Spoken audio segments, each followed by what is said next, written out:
Messieurs, dames, mes hommages. Aujourd'hui, on s'attaque à un gros morceau, puisque c'est une question qui m'a été demandée un nombre incalculable de fois. La photo, fils de pute! La photo! La photo! Alors, pour commencer, tu te calmes.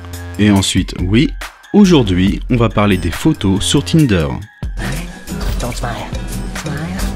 In the camera. Yeah. Give it to me. Yeah. I want your soul. Mix, come on. Là, c'est beau, là. C'est bon, là. Je suis en train de la faire! La faire, là! Come on. Donne-moi tout. Je ne vous l'apprends sûrement pas, mais sur Tinder, les photos ont une place extrêmement importante. C'est ce qu'on voit en premier, c'est ce qui donnera envie de lire votre description, c'est ce qui fera que vous aurez des matchs ou non. Ok ? Si vous êtes un homme, vous devez soigner le choix de vos photos sur Tinder. Si vous êtes une fille, on s'en fout, vous pouvez mettre n'importe quoi en photo, n'importe quoi en annonce, vous aurez toujours 100 fois plus de matchs que Johnny Depp. Rappelez-vous la vidéo de la Sainte Poulette. Cela pose donc un premier problème, puisque les mecs, c'est pour vous qu'il est super important de faire de bonnes photos. Le problème étant que les mecs, vous êtes nuls à chier en photo. Vous êtes que des nuls à chier. Quand je dis que vous êtes nuls à chier en photo, c'est un fait qui s'explique simplement. Les femmes ont tout simplement une plus grande sensibilité que la nôtre pour l'esthétisme. Pour vous en convaincre, regardez la proportion de femmes qu'il y a dans les écoles d'art, les écoles de mode, de femmes en graphisme ou dans les métiers de la communication. Bref, tout ce qui est joli à regarder, c'est des trucs de gonzesse. Contrairement aux meufs, nous, on n'a pas l'instinct de se mettre en valeur. On ne joue pas à la poupée quand on est gosse parce que c'est vraiment trop pédé. Vraiment pédé. On n'apprend pas à se maquiller dès 13 ans et demi, et généralement, quand on s'achète des fringues, c'est 2 fois par an pendant les soldes, et encore, c'est vraiment en cas d'absolue nécessité. Bref, quand on est un bonhomme, on fait pas vraiment attention à son image. Et c'est bien là le problème, parce que sur Tinder, l'image, c'est l'une des choses les plus importantes. Parce que quand on a besoin d'aller choper de la galinette cendrée, on se retrouve généralement le cul entre 2 chaises, à devoir choisir entre le selfie qu'on envoie à maman pendant les vacances et les photos à moitié torchées en soirée. Et ça, c'est pas vraiment la meilleure affiche de pub qu'on puisse imaginer. Car oui, votre profil Tinder est une affiche de publicité. Son but est de cibler votre clientèle et lui donner envie de passer à la casserole. Donc, si vous n'avez pas de bonnes photos pour votre profil, autant dire que vous êtes éliminé d'office pour passer la poulette à la broche. Bien, le problème étant posé, on va voir comment y remédier. Et pour commencer, il va falloir répondre à une question. C'est quoi une bonne photo pour Tinder ? Pour faire grosso merdo, une photo contient 2 types de valeurs. Primo, les informations. Deuxio, l'émotion. Les informations sont les éléments purement factuels qui vont donner les caractéristiques de votre produit. Et votre produit, c'est vous. L'homme est un produit comme les autres. C'est ce qu'on voit sur une photo et qui aide à situer le personnage et la gamme à laquelle il correspond. Est-ce que le produit est grand, petit, brun, blond, gros, mince, baraqué, plutôt clodo crasseux ou cadre BCBG? Voici le genre d'informations de base qu'une femme peut tirer d'une photo en la regardant sur Tinder. Donc là, c'est bien simple. Le but du jeu est de sélectionner les photos qui donnent les informations qui mettent en valeur votre produit et d'éliminer toutes celles qui n'y contribuent pas. Voyons voir quelques exemples. Voilà, ça par exemple, c'est de la merde. C'est ta première photo et on ne voit absolument rien. Aucune vraie info sur toi. Rien, nada, pot de zob. C'est pas à 28 ans que tu vas impressionner une gonzesse avec ton scooter, Kevin. Ça par exemple, c'est une bonne photo. On voit en un coup d'œil clairement à quoi ressemble le mec. Il donne un look à la fois un peu roots, mais propre sur lui. Ça, la petite bobo en école d'art, elle kiffe bien. On sait tout de suite à quel genre de mec on a affaire. Bon, ça c'est de la merde, ça c'est de la merde, et ça c'est encore de la merde. Mais c'est de la merde. Sans déconner mec, on peut se la péter avec sa voiture si on a une Lamborghini à Dubaï. Pas quand on a une Clio devant un eurodateur au Touquet. Et sérieusement, les gens confinement, va falloir m'expliquer un peu le but de la démarche là. À quel moment dans ta tête, tu t'es dit que c'était la photo à mettre sur Tinder ça ? Là, la seule info que tu donnes à une meuf, c'est que tu es trop débile pour savoir utiliser un masque correctement. Sur Tinder, le temps d'attention d'une femme est précieux, car elles sont extrêmement sollicitées. Ne leur faites pas perdre de temps en les forçant à se demander à qui elles s'adressent, et montrez-le dès le début, très clairement. Et deuxième valeur contenue dans une photo, c'est l'émotion. L'émotion, c'est le ressenti que la photo dégage et qui sera attribué à son produit. Est-ce que l'homme fait sérieux, comique, enfantin, intimidant ? C'est la première impression qu'une femme se fera de vous en regardant votre photo. En termes marketing, on appelle cela le ton de la communication. À chacun de ces tons correspond certains codes qu'il convient d'adopter ou d'éviter suivant les faits recherchés. Choisissez un ton qui correspond à votre personnage, à votre style de conversation et à votre attitude générale. Et ça va naturellement plaire aux femmes qui recherchent ce type de produit. Sachant que là, c'est moins une affaire de technique qu'une affaire de goût. Et ça ne s'apprend pas. Voilà, ça par exemple... Bah là mec, je suis désolé mais je peux rien pour toi là. L'émotion d'une photo, c'est une affaire de cadrage, de composition, de lumière, et aussi, il faut l'avouer, d'un sacré coup de bol au moment de la prise de vue. Désolé, je vais pas pouvoir vous apprendre l'art de la photographie en 5 minutes. Mais là aussi, voyons quelques exemples de choses à faire et à ne pas faire sur ces photos Tinder. Voilà, et bah ça par exemple, et bah c'est de la merde. Ça aussi, là c'est vraiment bien de la merde. Ça c'est de la merde, ça c'est de la merde. Soignez le cadrage, bordel de merde. Les filles ne sont pas sur Tinder pour voir des photos composées à 95% de pelouse. Les photos sur Tinder s'affichent sur un téléphone. Un téléphone c'est petit. Ne gâchez pas vos photos en montrant des choses dont tout le monde se branle. Ça, c'est de la merde, et ça, c'est de la merde. C'est honteux, ça. C'est pas de la charcuterie, ça, c'est de la merde. Arrêtez avec vos photos du Taj Mahal ou du Machu Picchu. Bordel. Et par pitié, les Parisiens, arrêtez avec cette putain de tour Eiffel. Si vous êtes à Paris, c'est que vous ciblez des Parisiennes.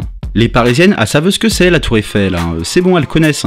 Ça, c'est une bonne photo. On voit bien le produit. Ça aussi, c'est une bonne photo. Ça, c'est de la merde.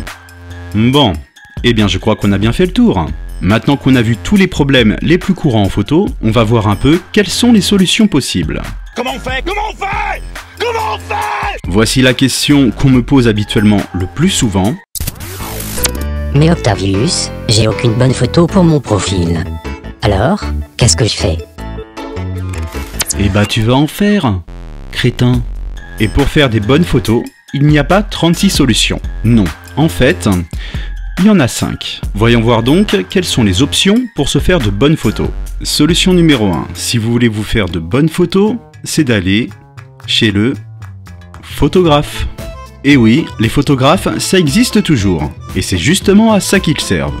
Le côté artistique, c'est moi, donc je te demanderai de ne pas t'en mêler. Bon, ce n'est clairement pas ma solution préférée. Déjà parce que ça coûte une blinde, mais aussi parce que la plupart du temps, ça vous fera que des portraits assez bateaux. Il ne faudra pas s'attendre à des résultats très personnalisés. Mais si vous n'avez pas d'autre choix, eh bien je vous garantis qu'entre ça et ça, eh ben il n'y a pas photo. Deuxième solution, les amateurs. Rencontre des amateurs dans ta région. Non, je ne parle pas de cela, mais bien des photographes amateurs. Comme le disait Cartier-Bresson, la photographie, c'est devenu un truc de branleur.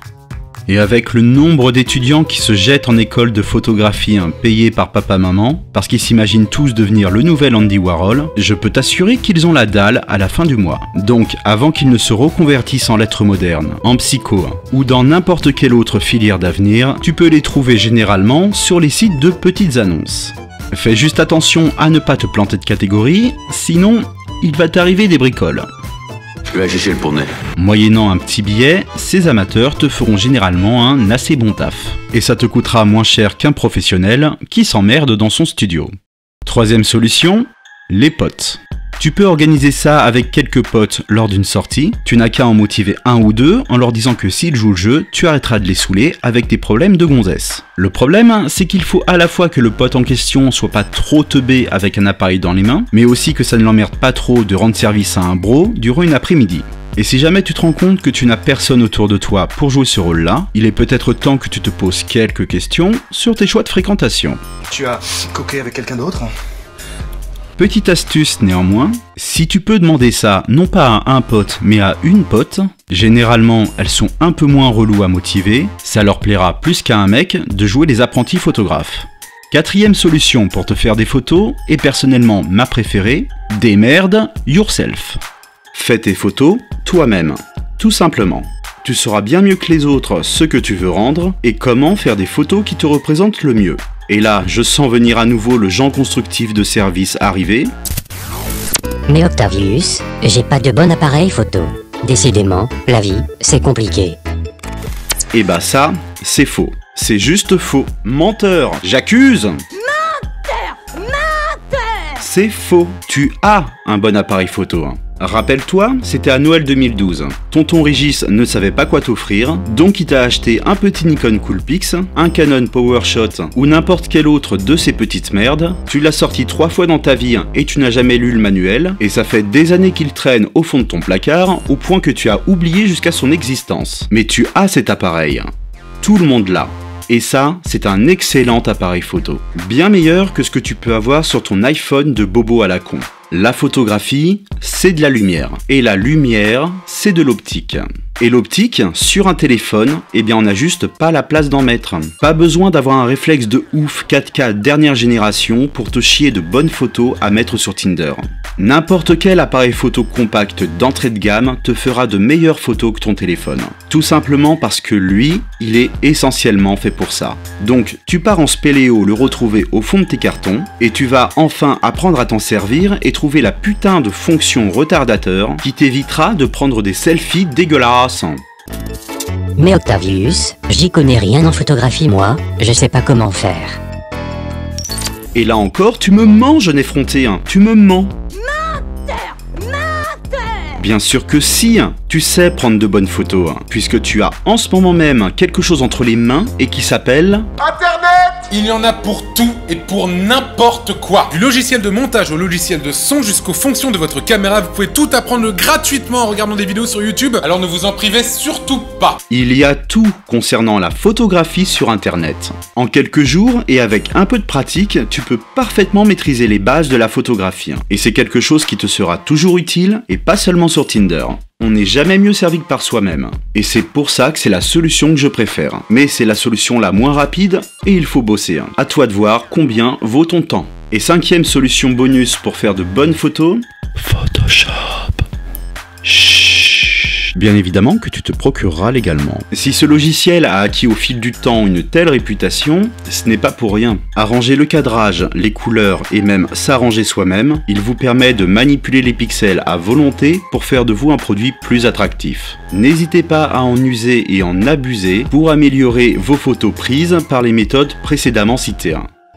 Mais Octavius, tricher sur ses photos, c'est mal. N'as-tu donc aucun honneur?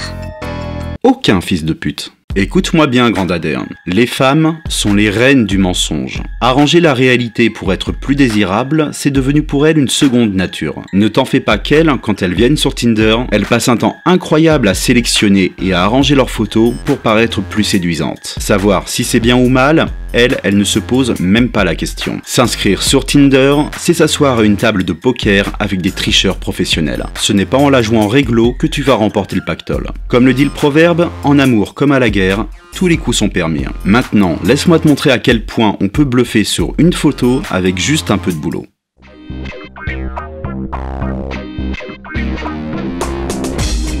Pour notre premier candidat, on a un matériau de base qui n'est pas dégueulasse. La photo est juste très mal prise et franchement pas flatteuse. Bon, on va arranger tout ça.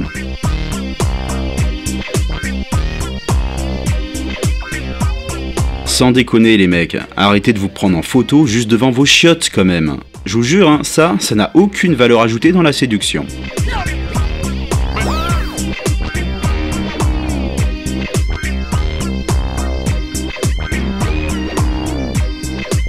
Arrangeons donc un peu maintenant ce beau visage d'ange pour lui donner l'éclat qu'il mérite.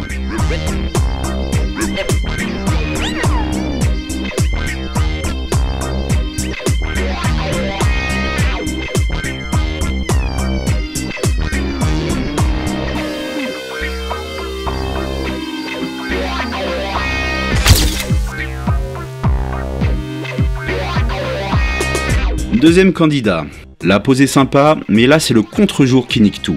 Pas grand chose en termes d'informations à sauver. Mais c'est pas grave. Foutu pour foutu, on peut au moins s'en servir pour faire une photo un peu stylée. On va pimper un peu tout ça. Bon, tu m'excuseras, mais ton jus de grenadine, pour les meufs, ça n'a aucun intérêt.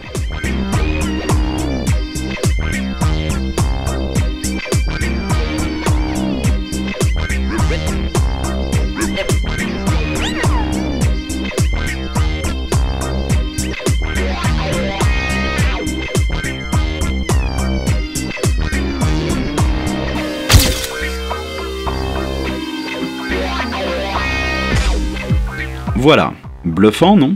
Maintenant, tenez-nous au courant les mecs, si avec ça, vous arrivez à pécho. Voilà, c'était le petit point sur Tinder concernant les photos. Moi je me casse, et oubliez pas, si le monde c'est de la merde, la seule solution c'est d'être encore pire. Et abonne-toi, et toi aussi, tu deviendras beau gosse.